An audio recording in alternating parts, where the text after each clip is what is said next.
Hello welcome to 2K car care. ఈరోజు మనం వీరి దగ్గరికి వచ్చిన వెహికల్ హోండా సిటీ. ఈ వెహికల్ గాను మొత్తం రస్ట్ అనేది అయితే ఫుల్గా ఫామ్ అయిపోయింది. అలానే వెహికల్ కూడా చాలా రఫ్ అండ్ టఫ్గా వాడారు.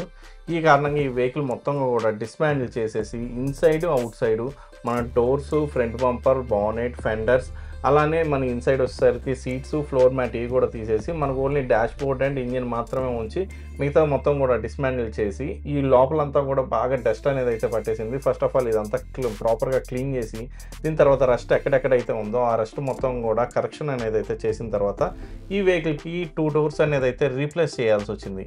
ఈ 2 డోర్స్ కూడా మనం డిస్పోజల్ అనేది అయితే చేయాల్సి వచ్చింది. మనకి ఎక్కువ శాతం రస్ట్ రిపేర్ ఉంటే మాత్రం ఖచ్చితంగా మిగతా పార్ట్స్ అన్నీ అయితే మేము రిపేర్ అనేది అయితే చేసాం. బట్ మనకి ఓవరాల్గా లాంగ్ టైం మన రస్ట్ రిపేర్ ఉండాలి అంటే ఖచ్చితంగా రీప్లేస్ చేయడం అనేది అయితే బెటర్ ఆప్షన్.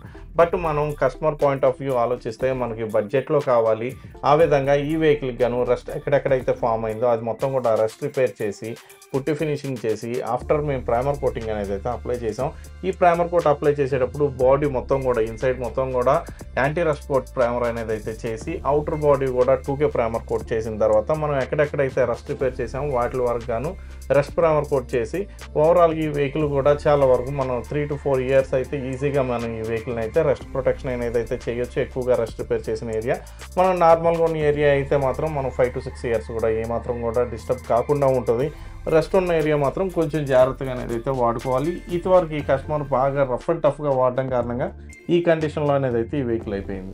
ఇప్పుడు వెహికల్ మొత్తం కూడా డిస్మాండిల్ చేసిన తర్వాత పర్ఫెక్ట్గా పెయింట్ ఫినిష్ చేసి దీని తర్వాత దీనికి డ్యూల్ టోన్ కలర్ అనేది అయితే చేసాం. డ్యూల్ టోన్ అంటే మనకి రూఫ్ అలానే పోస్ట్స్ వీటికి గాను బ్లాక్ చేసి ఫ్రంట్ అండ్ బ్యాక్ గ్రిల్స్ అలానే గార్నిష్, లోగోస్ వీటి వరకు అనేది అయితే మేము బ్లాక్ అనేది అయితే చేసాం. దీని తర్వాత అయిపోయిన తర్వాత మొత్తం వెహికల్ మొత్తం కూడా రీఫిట్టింగ్ అనేది అయితే స్టార్ట్ చేసి రీఫిట్టింగ్ మొత్తం కూడా ఫిట్ చేసేసిన తర్వాత వెహికల్ మొత్తం కూడా ప్రాపర్గా శాండింగ్ అనేది అయితే చేసి నానో కోటింగ్ అనేది అయితే చేసాం. ఇది శాండింగ్ చేయడానికి మెయిన్ రీజన్ కూడా మనం పెయింట్ వేసేటప్పుడు మనకి డస్ట్ కానీ స్పాట్స్ కానీ లైట్ ఏమైనా అనిపించినా కూడా ఇది మొత్తం శాండింగ్లో అనేది అయితే పోతుంది. దీని తర్వాత 6 స్టెప్ పాలిష్ కోటింగ్ అనేది అయితే చేస్తాం. ఈ కోటింగ్ ప్రాసెస్లో మనకి హై గ్లాసీనెస్ అలానే దీనికి నానో కోటింగ్ ప్రాసెస్లో మనకి నానో షీల్డ్ అనేది అయితే అప్లై చేస్తాం. ఈ షీల్డ్ వల్ల మనకి 1.5 year వరకు పెయింట్కి ఏమాత్రం కూడా షేడ్ అవ్వకుండా అలానే మన ప్రొటెక్షన్ అనేది అయితే చాలా హెవీగా ఉంటుంది. దాని తర్వాత కూడా మనకి పెయింట్ ఇంతవరకు ప్రీవియస్గా మనం వెహికల్ కొన్నప్పుడు ఏ విధంగా అయితే మెయింటెనెన్స్ చేసుకుంటూ ఆ 6 monthsకి 7 monthsకి ఒకసారి పాలిష్ చేసుకుంటూ ఏ విధంగా అయితే వాడామో అదే విధంగా అనేది అయితే వెహికల్ యూస్ చేయవచ్చు.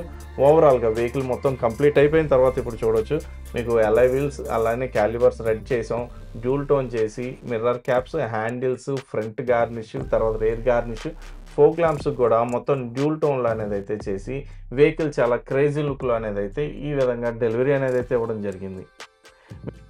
ఈ వెహికల్ వచ్చినప్పుడు అయితే చాలా వర్స్ట్ కండిషన్లో ఉంది. మా వెహికల్ మొత్తం కూడా డెంట్స్ అలానే బంపర్ క్రాక్స్, దీని తర్వాత మొత్తం ఓవరాల్గా రస్ట్ అలానే డోర్స్ అనేది అయితే మనకి డోర్ తీస్తూ ఉంటే కిందకు పడిపోతూ ఉండేది.